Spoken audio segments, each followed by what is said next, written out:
the directions either cancel entirely or are more in favor of this way or that way.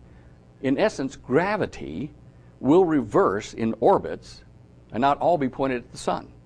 In between orbits, there are null zones. There are zones where the forces net more that way, out away from the solar system than toward the center. On the Earth, if you were to drill a hole all the way down to the center and drop a rock, it wouldn't go to the center of the Earth. It would go down a fixed distance and bounce back up, not to the surface, but probably 150, 200 miles below, and find its equilibrium point. There are layers or shells of inertia that form gravity. Spin. Have I lost everybody? Now, I don't have stock in Coca-Cola, but I sure use them a lot. This is the top. You'll see this in action in a minute. This is the top of a 2-liter bottle of Coca-Cola. I've developed a process of generating planets and stars with sound waves on the surface of a Coca-Cola bottle, with Coke in it, of course. Dr. Pepper worked as well, so if you're listening, Dr. Pepper. What you'll notice there is a depression. That was a strong hint, wasn't it? What you'll notice here is a depression on the surface of this liquid. Now, in school, you're taught this is surface tension that holds that little bead up. If you've watched rain fall down in a puddle closely, you'll see that splashes will hit a puddle and little tiny bubbles or spheres will dart around very quickly on the surface and then be absorbed and disappear. And they tell you, well, that's because momentarily the surface tension of the puddle kept that raindrop from actually falling through the surface. That's not exactly correct.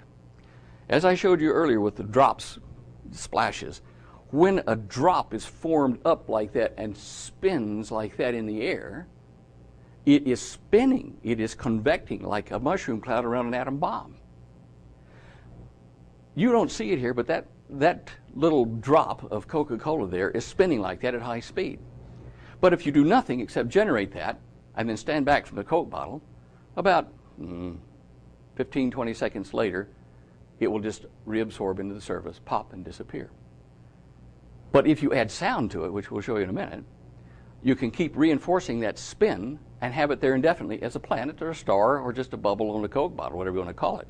But this is showing the same effect Einstein's equations predicted about the warping of the time-space fabric. That's the best way they could describe it. But you are seeing here, you're actually seeing it. Instead of an equation, you're seeing it. See what I'm saying?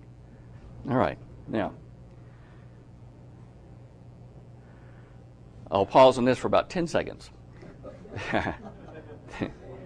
Okay. This equation here is the one I use to generate what you're going to see in a minute. There's a yellow, a green, and a red equation, and these are the constants I plugged into those to show you how the divergent wave and the convergent wave add together to give you the yellow thing. Now, I put this up primarily for the people who are going to see this DVD elsewhere who are of that bent, to show that this is the first approximation of the equation, definitely not the equation for our solar system, but close. Okay? All right.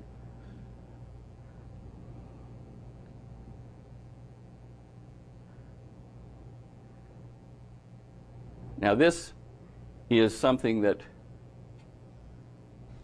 I will play again for you. Here is one waveform, that big hump that we saw at the beginning, and another one just like it, moving in. In our solar system, like all stellar systems, the center of the sun is not in one place. They're separated by a number of miles. It's called an elliptical orbit, and there are two centers to the orbit, and so the sun actually rotates around 2 points like a parabola. When you get them real close together like they are, these waves start to add together. I got to cheat here for a minute. Where is my... Okay, let's try this and see what happens here. Okay. You see how they added together and formed that big hump? I'll do that one more time. The two waves add to form a taller hump than the first one. Okay? This is wave addition. Now here are those equations in moving form. The bottom ones are the two reference ones, so the divergent, convergent, and the one in the middle, or the one at the top, the yellow one, is the resulting orbits, which can be vastly different than a normal series progression or exponent or hyperbolic curve. Let me just do this again. Look at this. See these ripples here. Now here is one that's only about 9/10 separated from that by its frequency.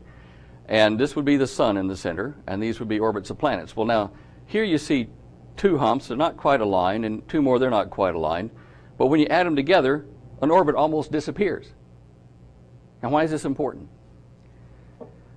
As our star starts to slow down, which all stars do as they die, the rings around them where planets can orbit change, and orbits get canceled. And it's like, hey, you can't park there anymore. And that's why we think Venus, only one of our planets that doesn't have what's called a magnetosphere or plasmasphere, and it rotates backwards to everybody else, we think Venus either came in from an outer orbit or out of the solar system and as an interloper in a temporary orbit.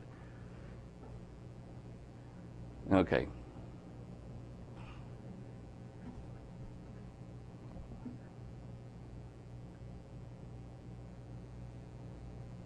Okay, this is going to annoy you for a minute. This is sound waves around 110 cycles, somewhere in that range. It varies as I'm doing what I'm doing. I'm going to show you how we have the bubble formed, and then at the very end, there's going to be a very quick flash. You will see two large spheres on the Coke surface and a little tiny one coming in, and then suddenly bouncing away like crazy. This doesn't happen because of surface tension. This happens because their spins are opposite. The little guy has got a spin that goes out like this. The big guy has one that comes the other direction. And so when they get close to each other, they bounce off. Not magic, not electrostatics, but just pure movement.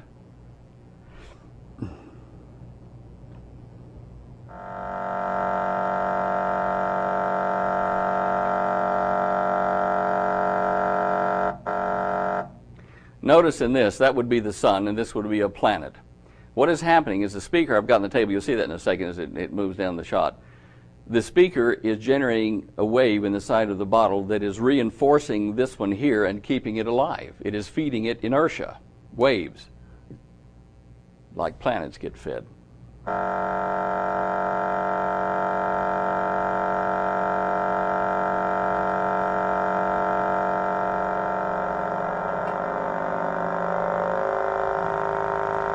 And this is generating one of those balls. It'll pop up here in the lower right corner.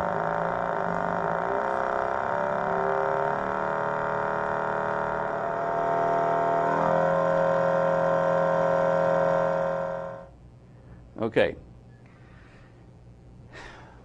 There's no magic to gravity. It is motion in a fluid space. It is spin around a center or two centers, as the case may be. If you apply that to a saucer craft, you're going to see the following things. First of all, a single anti-gravity craft, I'll get to the details of how that works in a minute, but the craft itself has to have spin in its field. Even a plasma craft, which is charged air at high temperature, which moves through a magnetic field, forms a spinning tornado with the center of it right down the middle of the craft. That was the early days. And up and out over the surface wing and back in to form a convecting smoke ring.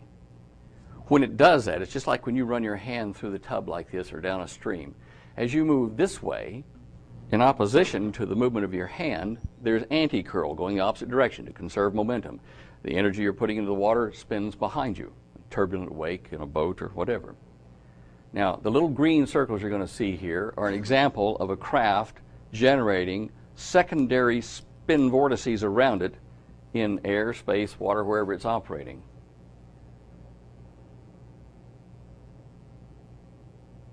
Craft in the middle, the white thing, the counterspin vortices outside. They won't touch each other because they are going in opposite directions between them. Look at that again. Notice that these arrows are in opposite directions. If they were to get too close, they push themselves apart like those two drops you saw on the surface of that Coca-Cola. Boy, Coke's going to owe me a favor. Okay, now, if they got too close to each other, even as a craft rather than secondary eddies, watch what happens. Oops. Both of those circles were spinning in the same direction, but they'll bounce apart. Look at that again. both spinning in the same direction, but in between them, no. However, there's a trick to this.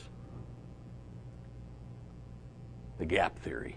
Nothing to do with Genesis, but anyway. Okay, if you space them correctly, they will actually lock together with a common shared vortex in between them like that. Watch that again. Now, it's fairly unstable with just two of them like this, as they tend to kind of orbit. Okay? Now, if I let them freewheel in space, two ships using that, this is what they'll do. They'll spin around and you have a hard time controlling them. So we go to a stable form, which is 3 and more in triangular additions. Okay? They will lock together. They won't go any closer like a flock of birds. They will lock together like that in those formations.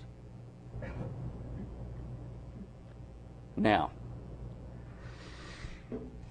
you've seen reports or films or, movies even showing UFOs gathering like this and locking together like a flock of birds, even in the 50s over the White House. This is why they did that, because it is efficient, and as they get together in triangular pieces and make bigger and bigger formations, it is easier for them to conserve energy, to communicate with each other, because the fields between them, the vibrating fields, are mechanical, and you can talk between the ships without going to radio just by using the vibration in the field. You can actually shout if you wanted to. It wouldn't be as efficient, but it's modulating with just voice level audio. When these craft get together like that, if you wanted to, you could stretch a blimp, a fake flying saucer of any shape you want over the top of it and under the bottom of it, and snap the edges shut. And the guy on the ground is going to say, wow, look at that 450-foot long UFO. But if you take the cover off, it's 10, 12, 15 of these guys all hooked together. Now, modern physicists, when approached with the problem of supporting a craft in the air for 10 minutes or more in one spot, right here, I've debated some of the heads of theoretical physics in universities, and I've managed to frustrate every one of them. They say, well, 10 minutes, the amount of fuel you need. I mean, look at the space shuttle, for crying out loud. You couldn't sit right there for 10 minutes. Or you couldn't carry enough fuel on board. I say, well, you got a blackboard? You see this little basket here and these little wires and stuff? And this is a hot air balloon over the top of it here. Do you see where I'm going with this? See, this guy's been here 3 hours sitting here with a hot air balloon. Well, that's different. That's different. That's specific gravity. That has nothing to do with this. I said, well, now why does that balloon float? Because the hydrogen gas in it is less dense but more energetic per particle? Yeah. Okay, so in other words, if I could magically generate a field in and around a craft using normal air or something else that was just like hydrogen but contained, then I could float that thing there, because it's not, the energy's not going anywhere, it's contained in the field. I had one guy get some Antigravity chalk off his desk and threw it at me and stomped out the door. But it's there. That's the truth. Now, so when you see a large ship, if you do, I mean a large ship like half a mile diameter or something, and you have an engineer tell you it can't be real. If it is, it's not from around here, because, half a mile long lever arm on a wing or a portion of it, if that thing moved up and down like that, it'd rip the thing apart just from, the lever action on the joints. What they haven't considered, very simple point, what I showed you there with those the saucers gathering together to make a bigger craft, each one of them still has its own local gravity. And the stretch would only be 30, 40, 50 feet, and we do more than that on a standard airliner wing. So when you have gravitational posts all through this immense structure, and it's all linked together, and the command pilot that's linked them all together and firing the system, everything accelerates uniformly. There's no big drama. There's no heavy torque on the joints. It is possible, and within the realm of modern physics. It's just that you didn't see how Houdini did it, and that's what we're playing with. Some will be real, and some will be a Trojan horse, I'm sure. And this is what you would... the directions either cancel entirely or are more in favor of this way or that way. In essence, gravity will reverse in orbits and not all be pointed at the sun. In between orbits, there are null zones. There are zones where the forces net more that way, out away from the solar system than toward the center. On the Earth, if you were to drill a hole all the way down to the center and drop a rock, it wouldn't go to the center of the Earth. It would go down a fixed distance and bounce back up, not to the surface, but probably 150, 200 miles below, and find its equilibrium point. There are layers or shells of inertia that form gravity. Spin. Have I lost everybody? Now, I don't have stock in Coca-Cola, but I sure use them a lot.